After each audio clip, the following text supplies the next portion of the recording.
Let's skip this for a while and ask an important question. If there are so many ways to measure distances in data mining, are Stella and Will really a safe distance away from one another? And 6 feet apart at all times. You both know the rules. which of these methods will Bach the nurse approve of? But before we answer this, why do we even calculate distances in data mining? Distance metrics are used to measure how similar or dissimilar two objects are, and it helps us cluster similar objects together.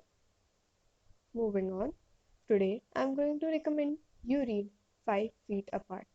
This is the story of Stella, a 17-year-old high school senior who ends up missing her trip to Cabo because of her being terminally ill with cystic fibrosis. Yeah, I know you probably don't want another teen in your life like Hazel Grace from The Fault in Our Stars, but I believe that Stella will prove to be as amazing as you found Hazel, and she also has a beautiful story to tell. She's smart and strong, and I loved her as the protagonist. As we journey with her through her hospital treatment, we learn that the safe distance between people who both have cystic fibrosis is 6 feet. But is this measure given the justification it deserves? Let's find out. Here, O is the origin at 0, 0, and if we take Manhattan distance into consideration, every coordinate with 6 block difference is 6 feet apart, like 3 up, 3 right, or 2 down, 4 left. If we were to calculate Euclidean distance for these two cases, they turn out to be much smaller than 6 feet. It is way easier to imagine that both Will and Stella always lie in the same line, as 2 points in a plane have an unique line passing through them always, and we can easily assure that the distance between them is 6 feet. But also introducing O into this equation makes it trickier.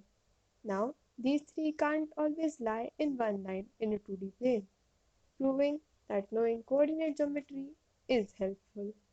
So, we move on to Euclidean distance, the most heard of because of geometry. Unlike the Manhattan distance, which works best in perfectly square streets while traveling,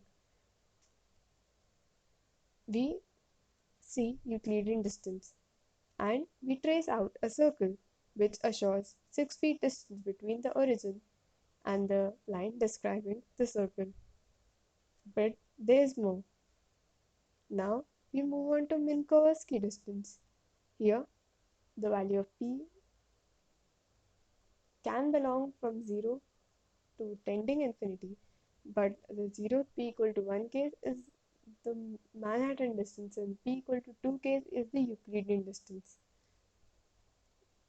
The Minkowski distance is the least heard of and the least intuitive one. Maybe this graph will help you understand it better. You can plot these graphs easily by using the formulas as shown, taking one point as the origin and other as it varies as x comma y having a constant distance of 6, calculating calculated using any of these methods. This sums up our discussion on Manhattan, Euclidean and Minkowski distance. Hope this helped you understand them better, and please read 5 Feet Apart. It's a good emotional read, or I don't know, maybe just watch the movie. No spoilers, but you might want to try calculating the same graphs for a 5 feet minimum distance. If you this video and want more novel or movie suggestions, please let us know in the comments. Like, share and subscribe for more such amazing content.